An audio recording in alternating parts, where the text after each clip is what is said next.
తెలంగాణ మాజీ CM KCR active కాబోతున్నారా? మళ్లీ రాజకీయంగా క్రియాశీలకం కానున్నారా? పంచాయతీ ఎన్నికల్లో వచ్చిన ఫలితాలతో గులాబీ పార్టీ తెలంగాణలో పూర్వ వైభవం దిశగా అడుగులు వేయనుందా అంటే అవుననే సమాధానం వినిపిస్తోంది. ఈ నెల 19న బీఆర్ఎస్ కేంద్ర కార్యాలయం తెలంగాణ భవన్లో జరిగే పార్టీ రాష్ట్ర కార్యవర్గ విస్తృత స్థాయి సమావేశానికి కేసీఆర్ అధ్యక్షత వహిస్తారని పార్టీ వర్గాలు చెబుతున్నాయి. 2023 అసెంబ్లీ ఎన్నికల్లో గులాబీ పార్టీ ప్రతిపక్షానికి పరిమితమైంది. 36 సీట్లతో ప్రతిపక్షంలో కూర్చుంది.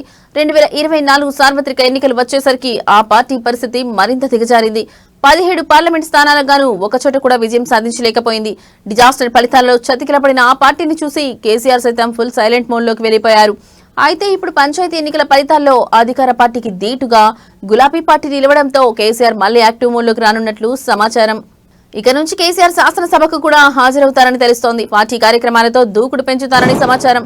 తెలుగు రాష్ట్రాల మధ్య గోదావరి కృష్ణా జలాల సమస్య కొనసాగుతున్న సంగతి తెలిసిందే. ఇటువంటి సమయంలో తెలంగాణ ప్రజల రైతాంగ సాగునీటి హక్కులను కాపాడుకోవడానికి మరో ప్రజా ఉద్యమం తప్పదని గులాబీ పార్టీ భావిస్తోంది. అందులో భాగంగా వరుసగా ప్రజా ఉద్యమాలతో ముందుకెళ్లాలని నిర్ణయించుకున్నట్లు సమాచారం. ఈ నెల 19న కేసీఆర్ నేతృత్వంలో పార్టీ శ్రేణులు దీనిపైనే ప్రధానంగా చర్చిస్తారని తెలుస్తోంది. గులాబీ పార్టీకి సంక్షోభాలు కొత్త కాదు. గతంలో ఎన్నో రకాల సంక్షోభాలను అధిగమించింది ఆ పార్టీ. ఉద్యమ పార్టీగా ఉన్న సమయంలోనే కాంగ్రెస్ పార్టీ అడ్డగోలుగా చీల్చింది. ఎన్నో రకాల అవమానాలను ఎదుర్కొంది కేసీఆర్ పార్టీ. వాటన్నింటినీ తన వ్యూహ రచనతో చెప్పారు కేసీఆర్. మరోసారి కాంగ్రెస్ పార్టీని సైతం అలాగే ఎదుర్కోవాలని ఆయన భావిస్తున్నట్టు సమాచారం. తెలంగాణలో ఇప్పుడు సంక్లిష్ట పరిస్థితులు ఉన్నాయి. అధికారంలో ఉన్న కాంగ్రెస్ పార్టీ అగ్రనాయకత్వం బలహీనమవుతోంది. ఇటువంటి సమయంలో దూకుడుగా ముందడుగు వేస్తే తెలంగాణలో పట్టు సాధించడం సులువు. పైగా పార్టీకి ఆయుపట్టుగా భావించే స్థానిక సంస్థలు భారీగా గులాబీ పార్టీ సాధించింది.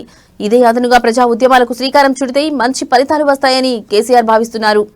గులాబీ పార్టీ సంక్షోభంలో చిక్కుకుంది. కుటుంబంలోనే అగాధం ఏర్పడింది. కేటీఆర్ కు వ్యతిరేకంగా కవిత గలం విప్పుతున్నారు. ఇటువంటి పరిస్థితుల్లో తాను మౌనంగా ఉంటే ప్రజలకు తప్పుడు సంకేతాలు వెళ్తాయని కేసీఆర్ భావించారు. అందుకే ప్రజాక్షేత్రంలో దూకాలని చూస్తున్నారు. ఒకవైపు శాసనసభకు హాజరవుతూనే ఇంకోవైపు ప్రజా ఉద్యమాలు చేపట్టాలన్నది కేసీఆర్ ప్రణాళికగా తెలుస్తోంది.